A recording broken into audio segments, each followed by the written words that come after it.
As I mentioned, I'm going to be using a real client website of mine in order to walk you through the redesign process and also ranking a website from scratch. So I want to actually show you this company that we're going to be serving here.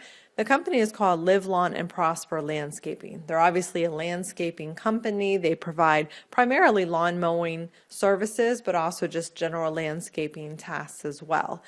They are looking to increase the number of leads that they receive from their website, primarily in the spring and summer months, as the area that they serve gets very cold during the winter and clients are not typically looking for services at that time of year. So before I really get in depth and speak with a client about their website and their business and about what they're looking for, I'd like to do a little background research myself, just to get a general idea of what I'm working with. This helps me to better phrase the questions that I ask them when I speak with them, and also just have a better idea of what I'm going to be dealing with moving forward. So the first thing that I like to do is start out by looking at their website. So I like to just look at the overall design of the website. Is this something that is really going to stand out from the other sites that are on page one? I like to look for a call to action. Are they asking visitors to do anything when they arrive on the site? I see a get a fast free quote call to action here, but it's at the very bottom of the site. They do have a slideshow here, links to their portfolio. So it's great that they're showing examples of their work right up front, but it looks like they might be able to use this space a little bit better. I also notice right away that they're making a big mistake I see a lot of businesses make, that they talk about their own business right there on their homepage. And that's something that we want to stay away from. But I'm going to go more in depth into that in a little bit when we talk more about website content and what we should be including. I also like to take a look and see what pages they have on their website. It looks like they don't have any drop-down menus, so they just have a few pages here at the top, and so I just want to get a general idea here.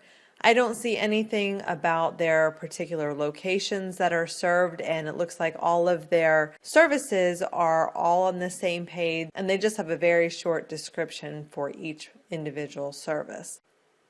So I can go through each of their pages, see what I think about it in general, see what we could do to improve. That way when I'm speaking with them, I already know what it is that they're referring to when they talk to me about specific pages on their site, and I may be able to come with some suggestions about what we can do as well. I do notice that the site is loading very slowly. That can absolutely have an impact on SEO and general rankings, and we will look at how to know how quickly your website loads a little bit later in the course, and then how to make it load even faster if we need to. So that looks like something we're going to need to address. I also pulled this website up on a couple mobile devices, and it is not mobile friendly, which is definitely not good for ranking. So that's something that I'm going to need to talk to the client about as well. Another thing that I like to do is go to Google and just type in the business name, and I want to see what comes up when I type the name in. So immediately their website comes up. That's a good sign. I also see that they have a Facebook page. I see that on Yelp they already have a few ratings, which is really great, especially since it shows that they have a 5-star rating. We have pictures coming up for them. On the right-hand side, it has their whole card here that also includes a couple of Google reviews, and it looks like they're positive reviews. I see that they're in some directories as I go down. So it does look like there's a presence. There's a YouTube channel. So everything that I'm seeing so far on the first page does show that they have a positive presence so far. But I do want to click into any social media accounts that I see and take a look at what's going on here. I see the last post was 2 hours ago, and then before that, several weeks ago. So it doesn't look like they're overly active right now. A lot of what I'm seeing here looks very self-promotional, so we might be able to strategize about that a bit It also looks like what's coming up when they actually type in their own website address doesn't really describe their business, is probably not what they want to show on social media, so that's something to consider as well. So again, I can just go through some of these links, get a general idea of what their strengths and weaknesses are here. Another thing that I like to do is, if I can, and I already have access, sometimes you will, sometimes you won't, it's just to go into their Google Analytics account. And I want to take a look at the traffic. I want to see how much traffic I'm actually dealing with. Doesn't look like they get very much traffic at all. But what I want to look at is acquisition here. Search engine optimization. I can take a look at their top landing pages, what keywords are actually being used. I can see what traffic they're getting. I can see where that traffic is actually coming from. So we can go and see if any of these sites are helpful. I can see that Yelp is referring quite a bit of traffic to them, but nothing else is really jumping out as overly helpful. So we're going to have to see why these other sites are referring to them. Make sure that we're getting just quality traffic. We really want to focus on quality traffic and not just any traffic here. I also go to Open Site Explorer, and I can throw in their web address again. And here I can look for a couple of things. I want to look and see if they have any links that are pointing to their pages. It says that they have not discovered any links, so there may not be any links pointing to them at this time, or there may be some very newly acquired links that they have not pulled up yet. I can see that they have a low spam score, which is good. Domain authority and page authority is something that I want to look at as well. Domain authority, the higher the number, the better. This is very similar to PageRank. Domain authority is just updated a lot more often. So the higher the number, the better. But for a newer site, it's not indexed at all.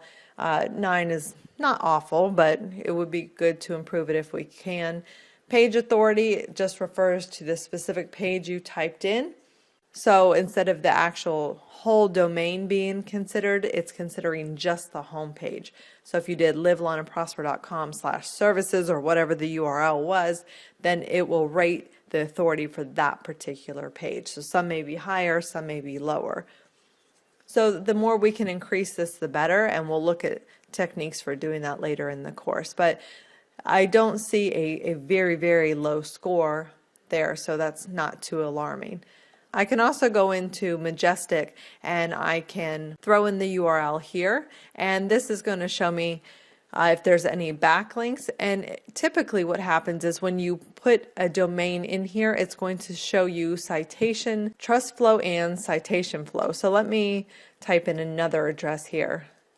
I think this was the address of another competitor.